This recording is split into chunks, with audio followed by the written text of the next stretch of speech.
9.Shaucham Cleanliness inside and outside. The Bhagwad Gita in chapter 13 talks about Shaucham, cleanliness, as one of the values to be cultivated if a person wants to evolve. It refers to both internal and external cleanliness. Internal cleanliness means ensuring that our perceptions, opinions and decisions are not an outcome of our distorted view of things, but based on realities.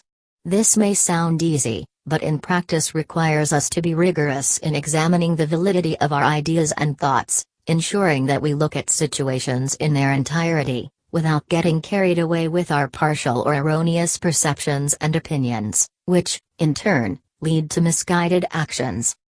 Outside or external cleanliness is more tangible and is reflected by the extent to which we keep our surroundings, our room, home, neighborhood and nation, clean. I regularly walk on Carmichael Road, a posh neighborhood in Mumbai. Every day I notice that BMC workers strive to keep the road clean as it houses a number of wealthy VIPs and top bureaucrats.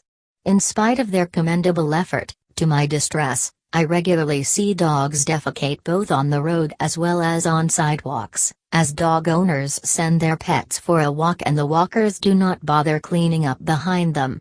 What is more disturbing is that the remains attract flies, mosquitoes and make the road smelly and unpleasant. These are often the very people who complain and blame the government for not doing its job.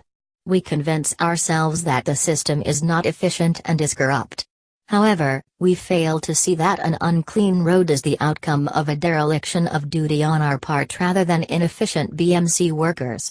I asked myself, is it not part of inner Shaucham for us to accept our role in a problem rather than constantly blaming others for it? If we are to evolve as human beings, we need to invest time and effort to see the real picture beyond our immediate perception, address our distorted conclusions and act more responsibly.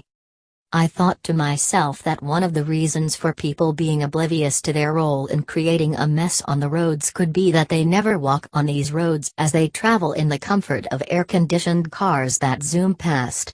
However, ignorance is certainly not bliss. The Gita reminds us that we live in an interconnected and interdependent world.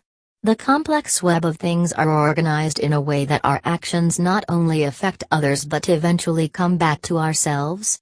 Last summer, many across the city suffered from dengue.